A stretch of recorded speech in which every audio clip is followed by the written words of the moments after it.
If you are going to heal, you are going to have to connect the dots. And you cannot connect the dots forward.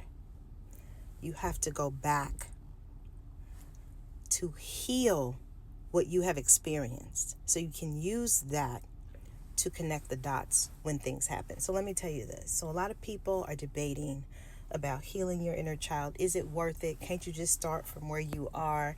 And maybe you can, but that has not been my experience.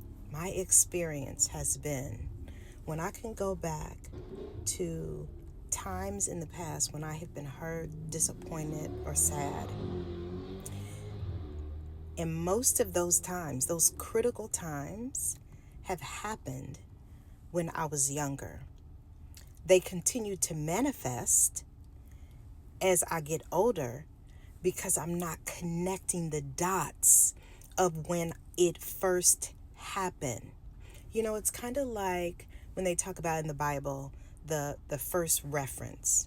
That's what the inner child is the first time that it happened. Of course, you can't deal with that because as a child, you're just surviving.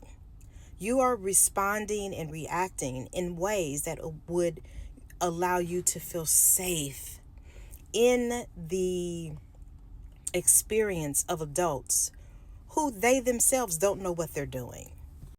So here's an example. So one of the first traumatic experiences that I remember growing up was when I was 9.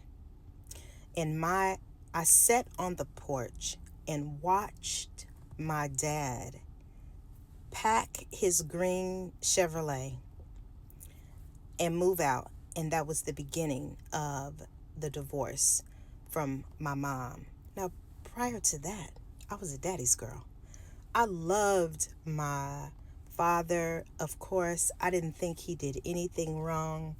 And what I was able to connect, because watching him leave was so traumatic, because it was not only that he left, but it was that he left and he didn't keep his promises as to when he was going to come pick me up.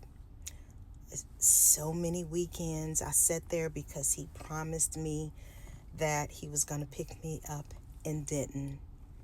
And so as I continued to grow, I experienced a lot of trauma around that. And so for years, when I dated people, at the first sign of trouble, I would leave. If you